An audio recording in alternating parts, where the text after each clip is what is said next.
To Karnataka's Labour Minister Santosh joining me live right here on India Today. Thank you very much for speaking to us. Santosh, we're looking at big setback to Chief Minister Siddaramaiah. What do we do next? Where do you stand as a party? We're looking at Siddaramaiah will now be probed. As the Chief Minister, leader of your party, he will now be probed into allegations of corruption. A huge blow for him. See, since we have been denying from the day one that any sort of corruption is not made by Siddaramaiah, neither is the family. So anyway, as we said that now the court has given a verdict to go for a prosecution. I will not speak much about it, but there is a double division bench, and as well as we have got a Supreme Court. From our side, from party side, and as well as from the government side, we will definitely go and appeal to the appropriate court. But coming back where you started saying that this issue is, I personally feel stressed. There is a lot of conspiracy made by BJP, but definitely, we will fight this case to tooth and nail. And the entire Congress party, as such, all the MLAs, all the ministers, and as well as High Command is with CM. Santosh it's barely been 15 months for the Congress party. The Congress party coming to power in Karnataka has barely been 15 months, and you're already now inundated with all the kind of corruption allegations that have been leveled against the party. Muda seems to be one of the most crucial, considering it implicates your Chief Minister.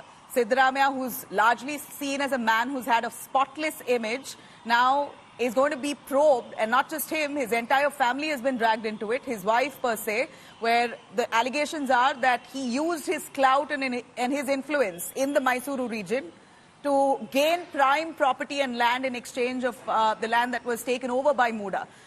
We see the valuation, there is certain discrepancies, and it appears that Siddaramaiah for the last few weeks has certainly been bothered. He's called for multiple meetings with the leaders within the Congress party to discuss what could be the road ahead if the verdict came against him. Yeah, definitely there's a technical team, there's a legal team also which will definitely look into this matter. But that's why I said no, the whole of BJP wants to dent his image. He is one of the Ainda leader in the whole of India. He is the only Ainda leader, especially in Karnataka too. So basically they have planned to dent his image. Being little bit whatever knowledge I have got, believe me, there's absolutely, he's a spotless still. There's nothing that he has done corrupt practices to get the land there. Anyway, now it's a matter of only prosecution now. It's not a matter of who is right and who is wrong, whether the sites are legal or illegal. That is not the situation here. It's only a prosecution matter, which was the court has upheld the governor prosecution. So it's more of only a prosecution case. So it's not a matter of a case where it is the sites were legally given to him or illegally, whether he has got the sites with the misuse of power. That's not a point today. Yes, we will definitely go to the appropriate court, I said. So I've been telling you very clearly, BJP had a certain agenda to dent his image, and he is the only Ainda leader in whole of Karnataka and as whole of India, which BJP is trying to get out of it. I'm sure in due course of time we will come out clearly, and we will prove to the whole world and as to the Karnataka that Mr. Siddaramaiah is not involved in any of such things. At this point, Santosh of course, the BJP and the JDS alliance partners both mounting pressure on Siddaramaiah to resign on moral grounds. Do you think that would happen? See, the question of resigning does not arise. The reason is, if that is the case, I repeat, the question of resigning does not arise. If that is the case, the Prime Minister Narendra Modi Sahab has to resign.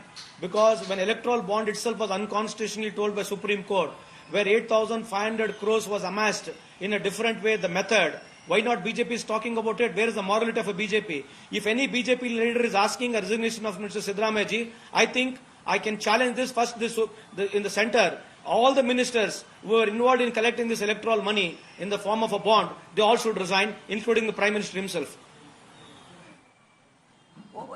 We understand that Muda, while allotting properties to Siddaramaiah's wife, did so during the time when the BJP was in power. Do you want to touch upon that? Obviously, when BJP is in power, even the Muda, the chairman was a BJP, and CM was nowhere connected. And when CM was himself a Chief Minister, would have taken it. He has not taken it consciously. He's been avoiding not to take because obviously it knows people would rally to it. Now, when BJP has given it, And BJP is blaming for Muda cases. And why only 14 sites? Why not 125? Why did governor did not give prosecution for all 125 sites? Only why this so much? It's so very well planned. Abraham comes, goes to governor and says only about 14 sites. Why not all other 125 sites? Isn't it on a prima facie? It doesn't look like it's a vindictive politics there. Why should not governor would have applied his more mind to ask why about 14 sites? Why not 125 sites?